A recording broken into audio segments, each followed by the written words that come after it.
పైగా తెలుసా, ఇప్పుడు నాకు కొన్ని పాత విషయాలు కూడా గుర్తొస్తున్నాయి మెల్లమెల్లగా. అదంతా రేఖ కారణంగానే జరిగిందమ్మా. నేను కేవలం పాట పాడానంతే. మిగిలినవన్నీ ఆ చిన్నప్పటి ప్లే మొత్తం అన్నీ రేఖనే చేసింది. నిజంగా? మరి నువ్వు తనకి థ్యాంక్ యూ చెప్పావా? లేదమ్మా. కానీ మెచ్చుకొని తీరాలి. రేఖ నీ గురించి ఎంత ఆలోచిస్తుందో, తను నీ గురించి ఎంత కేర్ తీసుకుంటుందో, ఇంకా అవి చెప్పడంలో చూపించడంలో రెండింట్లోనూ తను నీకంటే చాలా బెటర్. అమ్మా, నేను కూడా తన కోసం చాలా చేస్తాను. నిజంగానా? అయితే నువ్వు తనకి నీ మనసులో మాట చెప్పావా? ప్రయత్నించానమ్మా, కానీ చెప్పలేకపోయాను. అయితే నువ్వు మళ్ళీ ప్రయత్నించు. చూడు, ఒకవేళ డైరెక్ట్ గా చెప్పలేకపోతే ఏదైనా వీడియో కానీ క్లిప్ కానీ పంపించు. ఈ రోజుల్లో ప్రేమని చెప్పుకుంటే సరిపోదు, చూపించాల్సి వస్తుంది కూడా. మరి నీ ప్రేమని చూపించు. అమ్మా, ఎలా చూపించాలి? తన దగ్గర స్మార్ట్ ఫోన్ కూడా లేదు. తనంత ఓల్డ్ ఫ్యాషన్డ్. అయితే తనకి నువ్వు ఇచ్చేయి. అమ్మా, ఆ ప్రయత్నం కూడా చేశాను, కానీ అందులో కూడా ఫెయిల్ అయిపోయాను. అయితే ఏమైంది? మళ్ళీ ప్రయత్నించు. చూడు, నువ్వు రేఖని నాన్న మాటలు అన్నావు. నువ్వు తనతో చాలా తప్పుగా ప్రవర్తించావు. అయినా సరే తను నీకు దూరంగా ఉండలేకపోయింది. తను ఇప్పుడు కూడా నీతో పాటే ఉంది కదా. దీని అర్థం తను నీతో చాలా డీప్ గా ముడిపడిందని. కమాన్ అమ్మా, నేను మరీ అంత చెడ్డవాడినేం కాదు. హా, కానీ ఇంతకంటే కొంచెం మంచిగా ఉండొచ్చు. సరే, ఇప్పుడు నా కొడుకులా మాట్లాడావు. నువ్వు నన్ను మళ్ళీ అలా పిలవగలవా అమ్మా? సబాష్ నా బంగారు కొండ, నా కొడుకు.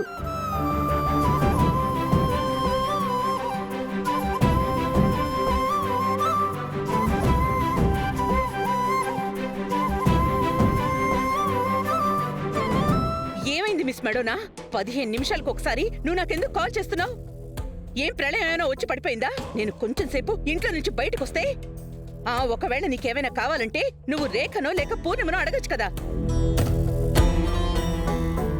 అరే మళ్ళీనా? ఇప్పుడు నేను చెప్పేది జాగ్రత్తగా విను మిస్ మెడోనా. నేను పక్కనున్న గుళ్ళోకి వెళ్తున్నాను. నా వీరేంద్ర జీవితంలో శుభవార్త వినిపించాలని, దానికోసం పూజలు చేయించడానికి వచ్చాను. నువ్వు నా ఫోకస్ పాడు చేయకు. ఎందుకంటే ఒకవేళ నా ఫోకస్ తప్పిందనుకో, నేను ప్రతి పేరు మీద పూజ చేయిస్తాను. అప్పుడు నువ్వు ఇరుక్కుంటావు. దుర్గమ్మ తల్లి, ఇలాంటి తలనొప్పి నా మెడకెందుకు చుట్టావు తల్లి? నా బుర్ర తినడానికి సిద్ధంగా ఉంటుంది. ఏయ్, అరే అరే, అయినా కొట్టాలి కదా. ఏంటి ఎలా వెళ్తున్నారు? అరే మిమ్మల్ని!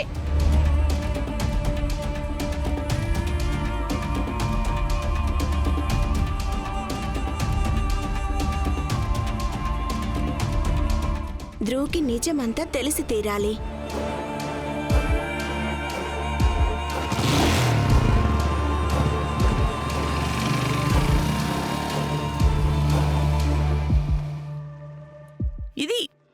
ఇది రేఖా వాళ్ళ ఎర్ర గులాబీనే కదా, డొక్కుబండి. వీళ్ళందరూ ఇక్కడెక్కడైనా ఉన్నారా?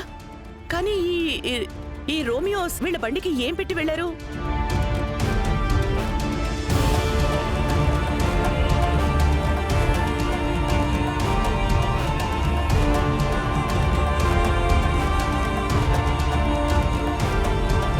మీరు చాలా మంచివాళ్ళు ధ్రువ్ గారు. అందుకే నేను మీకు అన్యాయం జరుగుతుంటే చూడలేకపోతున్నాను. ఉన్స్ మిమ్మల్ని మోసం చేస్తుంది. తను అసలు తల్లి కాబోవట్లేదు. ప్రెగ్నెంట్ నేను. అందుకే తను నన్ను మీ ఇంటికి తీసుకొచ్చింది. నా బిడ్డని తన బిడ్డని చేసుకోవచ్చు అని. అవును ధ్రువ్ గారు, నా బిడ్డని కొనుక్కోవడానికి నాకు చాలా డబ్బు ఇస్తానని మాట ఇచ్చింది తను. ఉన్స్ లాంటి మోసం చేసే అమ్మాయి మీకు తగిన అమ్మాయి కాదు. మీరు ఎలా అయినా తనని వదిలించుకోండి. బబ్లీ. ఉన్ని ఎందుకు స్పృహ తప్పింది? ఎందుకంటే ఉన్నతి ప్రెగ్నెంట్ రాఘవ్. ఉన్నతి మా అందరినీ ఇంత దారుణంగా మోసం చేస్తుందా? అమ్మా దుర్గమ్మ తల్లి. ధ్రువ, అరే ఇది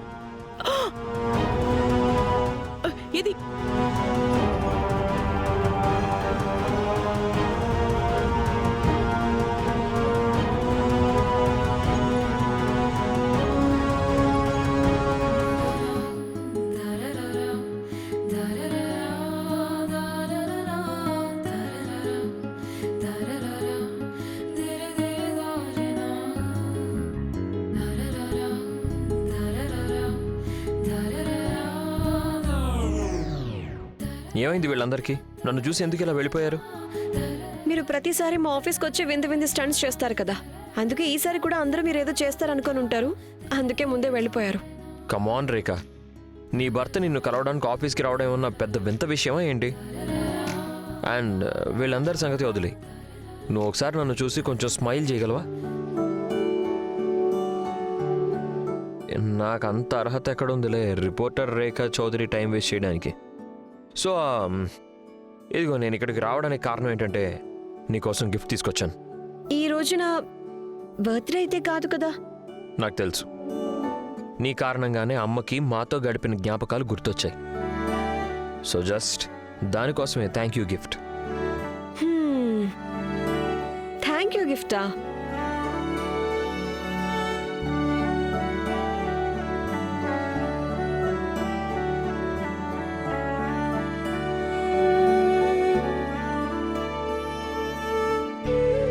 ఇలా చూడు రేఖ, నువ్వు మళ్ళీ నీ పాత లెక్చర్లు మొదలు పెట్టకు. నేను ఎవరు ఉపకారాలు ఉంచుకోను, చాలా ఖరీదైన గిఫ్ట్, నాకు నా పాత ఫోన్ అంటే ఇష్టం, ఎట్సెట్రా ఎట్సెట్రా. నేను నీకు ముందే చెప్తున్నాను, దీన్ని నేను వెనక్కి తీసుకునే ప్రసక్తే లేదు. నీ చెత్త ఫోన్ ఉంది కదా, చిన్న ఫోన్, అది నీకు సూట్ అవ్వట్లేదు.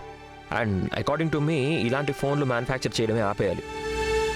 సో మరి నువ్వు ఈ గిఫ్ట్ యాక్సెప్ట్ చేస్తావా?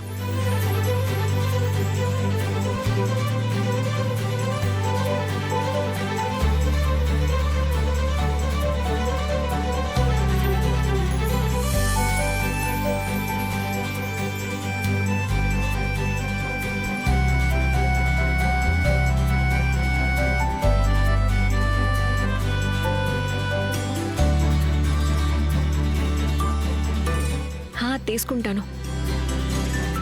ఎందుకంటే ఇది మీ ఉపకారం కాదుగా, మీ ప్రేమ.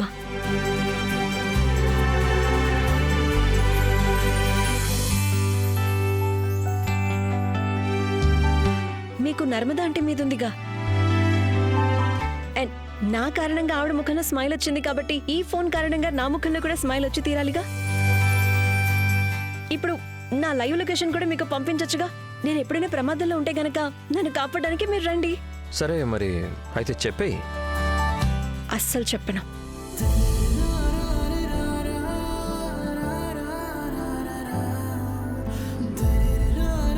ఈ పని మీరు ఎప్పుడు చేసుండాల్సిందిగా. ఇక వెళ్ళండి, నాకు చాలా పనుంది.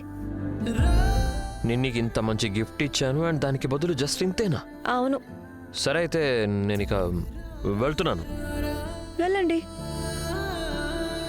నేను నిజంగానే వెళ్ళిపోతున్నాను. హా రాఘవ్, వెళ్ళండి. ఇంకోసారి ఆలోచించుకో. ఆలోచించాను.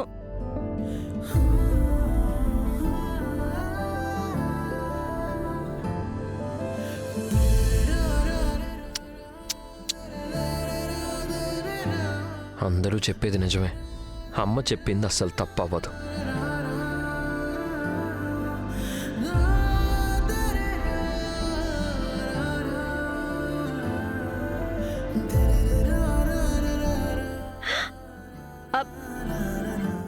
బాయ్ చెప్పడం మర్చిపోయాను. బాయ్. బాయ్.